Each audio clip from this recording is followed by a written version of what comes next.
Man United tonight, another disgusting day in the office. I'm tired, man. I am tired.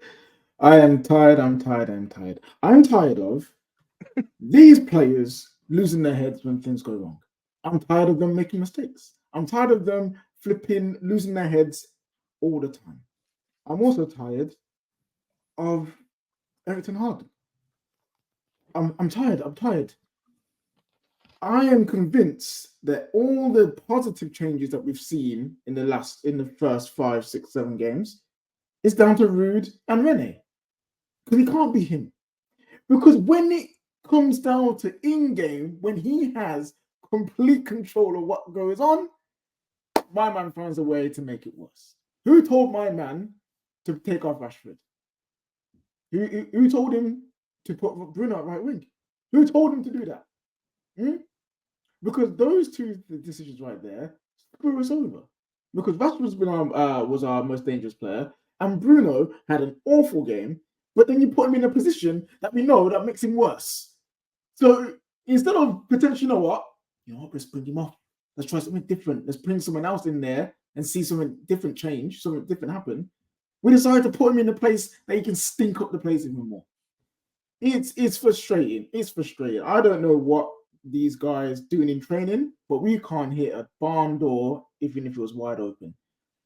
How are we allowing these keepers the chance to make these amazing saves?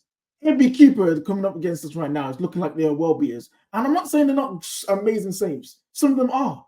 But some of them you think, wait, if you just put that in a better shooting place, then it's harder to save. You probably score goals. And I'm just getting frustrated at the fact that we can't build up, the fact that he makes poor changes, and the fact that these players are just losing their heads every single second. Like Harry Maguire, what are you doing?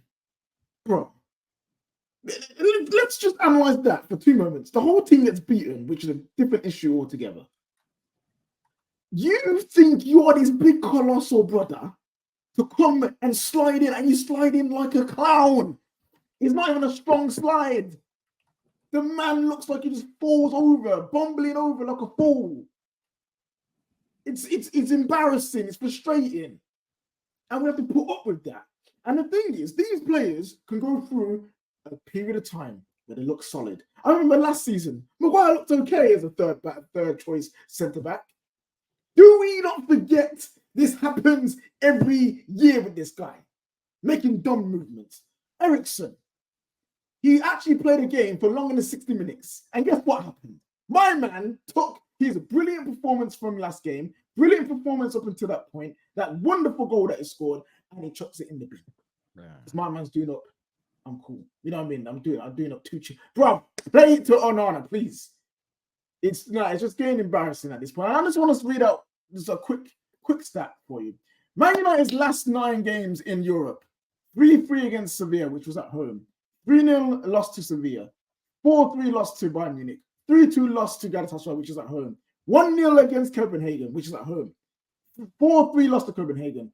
3-3 draw to Galatasaray. 1-0 loss to Bayern Munich. And then also today, FC Twente at home. 1-1.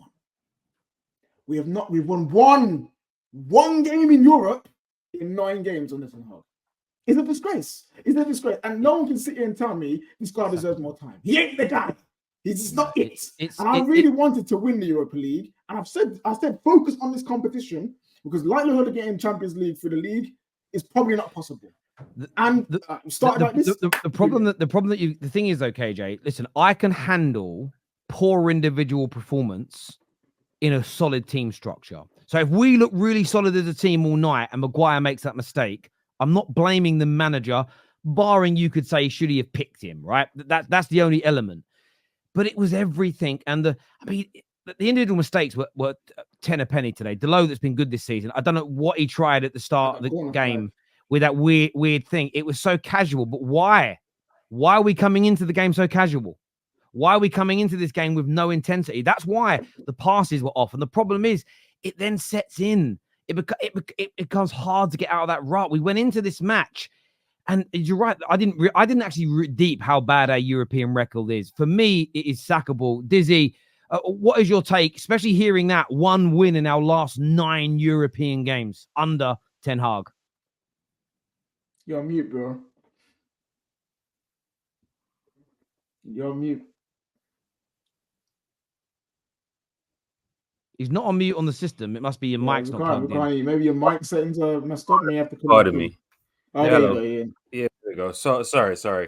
I said let me take it one step further.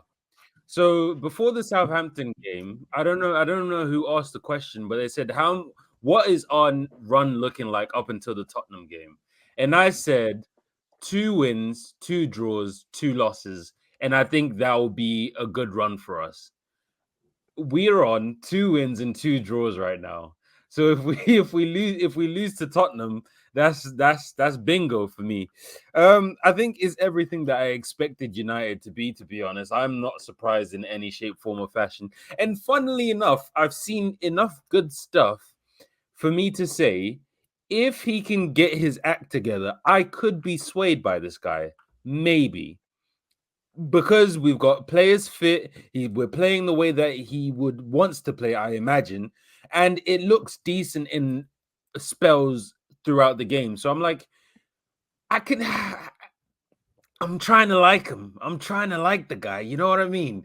But then I see his face on the sideline, and I'm like, oh, this does not inspire any confidence in me at all. I think obviously the European run that we've been on is historic for United, is historically bad.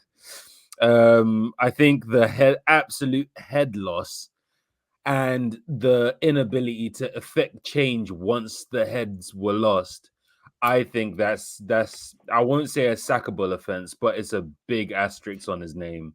And we've seen him do this for many games. So I don't know what the solution is for United. I'm strapped in for more inconsistency until somebody's forced to make a decision. To be honest, I've seen very Southgate in. Yeah, Souls. Come on, Gareth. Shut up. Right. I just want to say this to you guys for a moment because there's a positive Man United fan on Twitter. Of course. Is it Dev? Dev, please. It's Dev. No. Right, this is what he said. Right? He's put a picture of our next 3 games, right, which is Spurs, Porto, Villa, and he said realistically we're looking at about 4 points here. Right, it's the last line, and all I keep thinking is it's the start of the season. The last line says, "I see fatigue starting to kick in too." You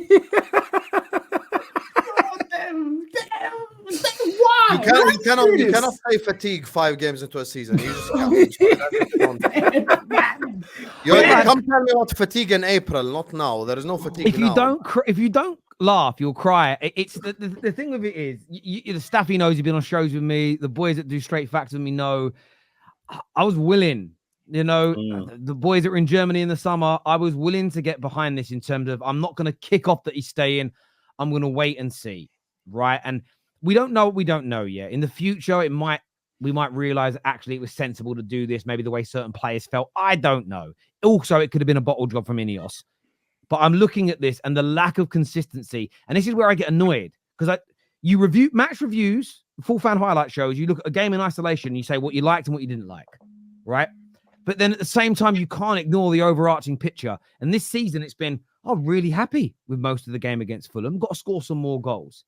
Then we played Brighton, and you're like, poor in parts, good in others, awful defending. Okay, next game. Much better after Liverpool, awful the whole game, ripped apart. You then play Southampton, a bit up. It's like we're so up and down, and I would rather be sort of 6 out of 10 and slowly getting better than boom. But this up and down inconsistency, it should be the proof to everybody that this man isn't the guy. Sunshine, what you saying, bro? Oh, for you again, aren't we, Terry, man? Flipping hell. Excuse the poor voice at the moment. I'm not screaming down Old Trafford this time, actually, not very well. So, yeah, don't have to hear too much from me. But same old, man. Same old shit, man. Like, we just have a mentality issue from the longest. I've been saying it for the longest.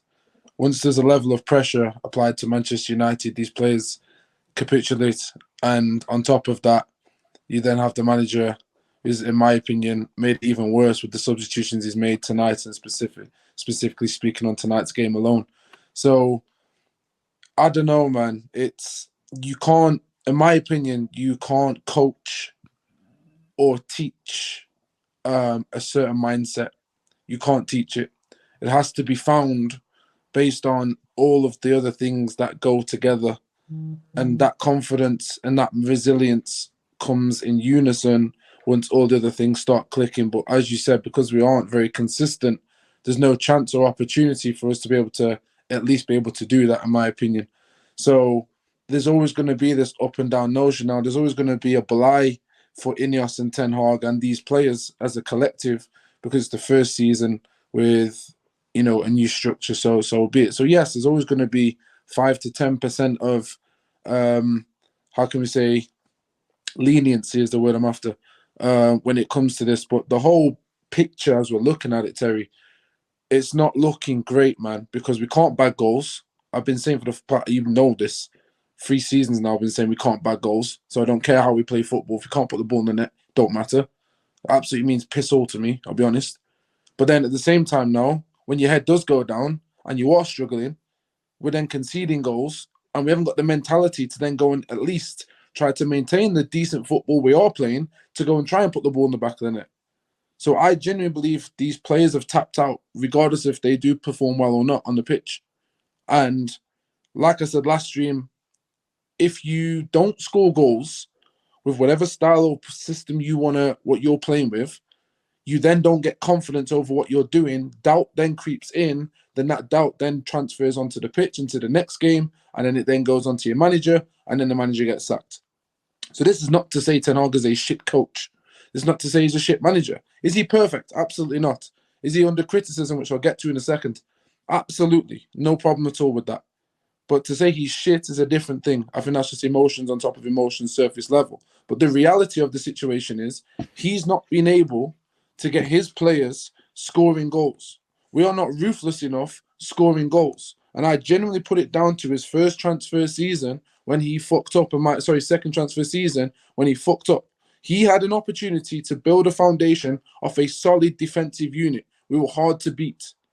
You add goals to that, find a way. In my opinion, he went too far ahead, in my opinion, but that's gone now.